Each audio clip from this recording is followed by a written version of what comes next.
Guys, this is Ash and you're watching WriterGAsh. So I'm doing a book haul for the first time in forever, and I've never done a book haul with this many books before, but I got really lucky with quite a few deals on Amazon and Book Outlet, which if you don't know, let me tell you all about it. Book Outlet is like literally the best website because it gives you new-ish books with minor defects, which I'll show you when I show you one of my Book Outlet books. And it is just such a good price. I got most of these for under $10. Most of these for under $8. And it was just a great deal. Okay, without further ado, let's start with some contemporaries, which there aren't many of, and then we'll move into basically Sarah J. Maas. Okay. So this is The Hating Game, which is one of my favorite books, if you've ever looked at my channel. Favorite contemporaries, and it is the story of Lucy Hutton and Joshua Templeman. There is a rom-com based on this book, which this is a sticker you cannot remove on this, telling me there is a rom-com that I've already seen. Anyway, so Lucy Hutton and Joshua Templeman both work at this publishing house, and they're both executive assistants to the two co-CEOs. And they're competing for the same COO job, I think. It was something along that line. And it's an enemies to lovers. It is a fantastic romance. It's definitely a he falls first. And yeah, I absolutely loved this book. And I've reread this a few times. Bedroom Blue, if you've ever read this book. Anyway, moving on. The next is also a romance. This is by Emily Henry, who is one of my favorite romance writers. I absolutely love her contemporary romances, especially the newer ones. I thought Beach Lovers was a good book, but I wasn't crazy about it. And I thought People We Meet on Vacation was okay. But when I read this book, guys, I fucking fell in love. This is such a good romance. I just can't gush more about it. Also about two people in publishing. For some reason, both of the romances I got are about people in publishing. And they're both very successful people and cutthroat. And Nora, who absolutely loves her sister, goes to a small town with her sister where she runs into her work nemesis, Charlie. He is the most amazing love interest Emily Henry has ever written. I absolutely adored this book. And the characters, I related with Nora so much. She is so driven and prioritizes her work, which I completely get. The only thing I prioritize above my work is reading, which is not a good thing. Anyway, but like I was mentioning, the defects in these books are literally just dots, basically to mark that they're bargain books. And that's it. These are literally just brand new books. Okay, the next one is a paranormal romance, The Ex-Hex. It is a second chance romance, and it is kind of enemies to lovers. There's a little bit of banter, and it's a very fun book. It was my first read of 2023, and it was one of my favorite reads of 2023. And yes, I have read every single book you're gonna see. And it was always before I bought these. Okay. Spin the Dawn. This is not as good of a paperback. I don't like this quality. The other ones, I feel like I could open without cracking the spine. I don't feel the tension here. This one, I open and I am starting to feel the bend, and I don't like that. I'm obviously not gonna crack a spine. I am very diligent about that. But this is not a book to handle without care. This is gonna break. Anyway, Spin the Dawn is a Mulan retelling with our main protagonist being a tailor who pretends to be a man so she can compete to become the master tailor, imperial tailor for the king. And it is basically a really, really good Mulan retelling. Absolutely loved it. There's a lot of fantasy elements and magic, intrigue, and a little bit of romance. This is definitely, in my opinion, YA. So give this a read if you haven't. It's a really, really good fairy tale retelling. And with all of the Beauty and the Beast retellings, we don't get many Mulans out there. Okay. Next up, let's do the paperbacks first. I got a copy of Air of Fire and a copy of Crown of Midnight.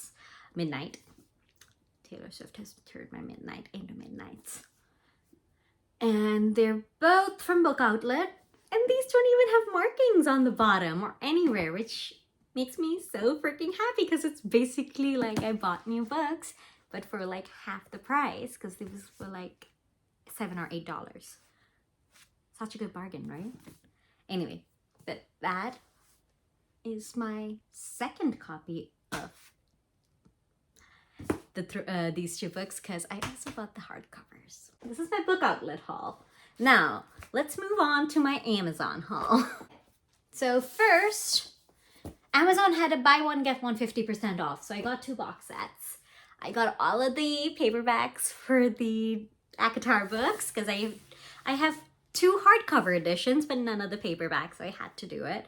And yeah, I mean, they're pretty much this, and that's it. I'm not going to take it out of the box set because it's going to be too much work. If you don't know what this series is, let me tell you about it. So ACOTAR is a romantasy book. It is the story of Farah Archeron, who is a huntress to feed her family who live in extreme poverty. One day in the dead of winter, she's out in the woods trying to find food for her family when she kills a wolf. And that wolf turns out to not be a wolf. And a lot of things ensue. She ends up getting entangled with the world of fairy. And let's just say the first book is the Beauty and the Beast retelling. That's all I'm going to say about this series for now. Obviously, read it. I would give anything to reread this book for the very first time. This is like, not just this, the entire Sarah J. Maas world. I just want to reread these for the very first time.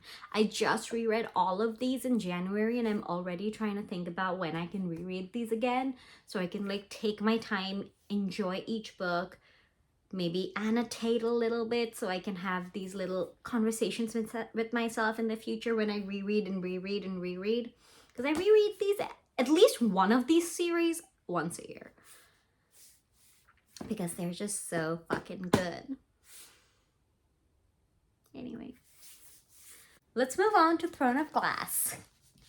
The first book is, this is also a box set, but this is Kingdom of Ash, which is the final book in the Throne of Glass series. And I'm not telling you anything about this book because you have to read 7 more books before you get to it. But let's do a quick run through of all of them and I'll tell you what Throne of Glass is all about. Tower of Dawn and Empire of Storms. This is my favorite book of all time. For the longest time I thought it was Kingdom of Ash, but no, it is Empire of Storm. It is the most gut-wrenching book with the best plot, the best romance subplots you can ever imagine. Next up we have Crown of Midnight. This is probably my second favorite Sarah J. Maas book. I might do a ranking of all of these books. Watch out for that, coming soon. And then we have Air of Fire, which is, why did I show you that? I'm planning some edges for all of these because as you can see, I'm obsessed with sprayed edges. I did all of those. Then we have Crown of Midnight, Throne of Glass, which is technically book 1, unless you go timeline order, then this is book 1. So you could read either of these first. There's multiple videos talking about the reading orders. I have a little document where I discuss like that for myself and all of my friends who I'm trying to convince to read the series because this is the best series ever. But this is kind of a prologue to this. There is 5 different books and novellas in here that tell the story of the main protagonist before she starts in this book. But Throne of Glass is a story about this assassin who is like 18, who has just spent a year in salt mines of Endovir. And she was sent there by the king of this country called empire called Otterlin. At the start of the book, the Prince of Otterlin and his captain of the guard, Dorian and Kale, come to Endovir to ask Selena, basically give her no choice because otherwise she was going to be at Endovir, to participate in a competition to become the king's champion on behalf of Dorian. Because the king is doing this elaborate contest with his court where everyone is recommending a champion and all of them are competing to become his champion so he can find the best person for the job. And well, Selena Sardathian is a fucking wild card. And she's an amazing character. Sarah J. Maas wrote this book when she was a freaking teenager. I mean, obviously by the time it came out, she had worked on it a lot. But it is such a good book. I recently found out the original book had a very different ending. It wasn't part of the series. And I really want to read that. But this is absolutely my favorite series of all time. It has been nearly a decade since I first read it, and to this day, nothing in the universe has compared to it. I love ACOTAR, like I said, but this is my shit. Speaking of, a lot of people say start with ACOTAR. If you are a romance reader and you have never read a fantasy, yes, start with ACOTAR. It is the introduction to the fantasy Sarah J. Maas universe for you then. But if you are a fantasy reader, if you like intricate plots, which ACOTAR has, don't get me wrong, but ACOTAR is more about the character development. It's more about the romance. It is a romantic it's a romantasy novel. Throne of Glass is a freaking epic fantasy novel with romance in it. Yes, there is definitely amazing romance subplots, but the main story is the kick-ass plot. If you're a plot-driven person, definitely start with Throne of Glass. That is how I recommend it to people. And then no matter what you do, read Crescent City last, which this is the third book to Crescent City. This one I got off of Blackwell's because this is the British edition. And yeah, the difference is the British edition doesn't have the crescent moon on it. I just wanted to get this edition because I have the two other books in British edition because I got these from India, and that's the version that you get there. But yeah, that is it.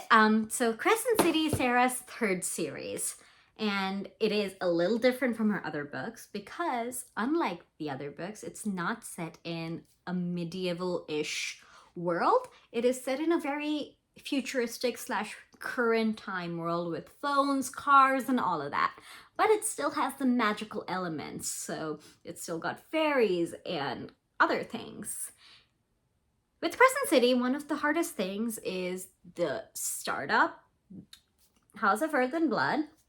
It's the first book in the series, and it is the best book in this series, if I have to think about it, I think. But it follows Bryce Quinlan, who is half fae, half human, and the book starts off with a very, very terrible thing that happens to her. And she is dealing with that in the start of the book. And then she pairs up with this angel who works for the governor, and they have to solve a mystery. So the first book literally feels like a romantic suspense novel from like about 100, after 100 pages. Because the first 100 pages, they build the world. Because this is a very different world. Throne of Glass had 8 books, so they were able to slowly build the world, so it doesn't feel as overwhelming. After the first few pages, like you're in the story for Throne of Glass. With Crescent City, they spend pages and pages setting up the world. Sarah has to explain all of the houses, all of the different creatures, because it has different types of creatures. In Throne of Glass, we get told, yeah, this is in the description. We get told magic does not exist in this world anymore. And then you just start with the story. But here you have to set up all of the details before you can get to the meat of the story. But when you do, boy, it doesn't get good.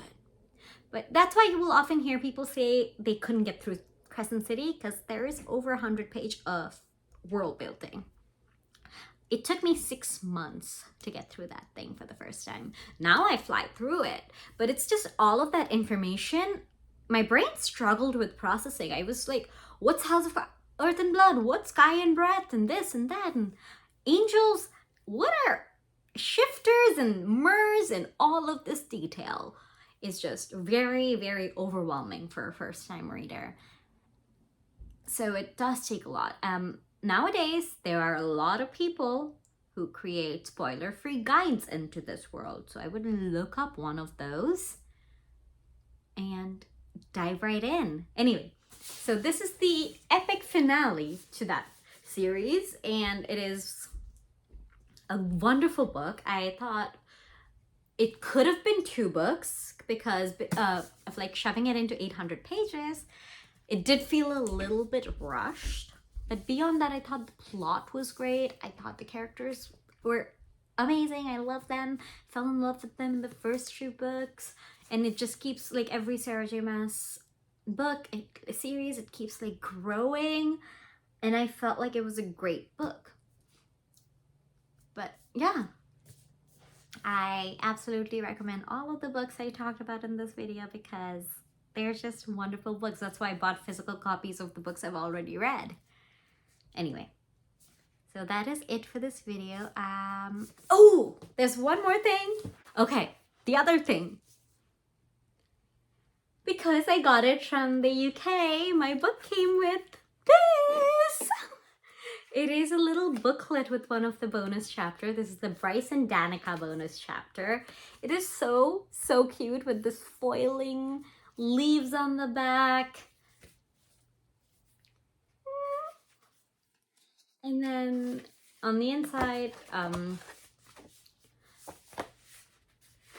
trying to cover it. On the inside, it's also very cute. It's just a really short little story. It's actually set prior to this book. Not like it's a prologue, because you need to read that first, but there is a scene referred to in that book. That's this scene. There is 5 bonus chapters for Flame and Shadow, and this is the only one that's from book 1. The others are all Flame and Shadow related. But I'm so glad to have one of these. I'm so excited. I wasn't expecting it. I opened the package expecting to just have the book because I didn't realize it came with one of these. Because I got it from Blackwell's, which, by the way, if you ever want UK books, Blackwell ships them to the US for free for retail price. So also, sometimes UK books are cheaper than US books. Like this was cheaper than buying it in the US. There's no extra fees or anything. I feel like I'm plugging a lot of websites in this video. I'm not getting sponsored by any of them, I promise you that. But I can put the links for them in the thing below in case you wanted to check out Blackwell's and Book Outlet, because those are really good websites that I personally buy books from because they're cheap. For me, that's the only thing that matters. I try to find the best quality for the least amount of money. Okay, so that is it for the video. This went longer than I thought. This is like my longest book haul because there's the most amount of books. And I also, when I talk about Sarah, I can't stop talking about Sarah. And I'll see you guys next time, hopefully soon, because I already have a video brewing in my head.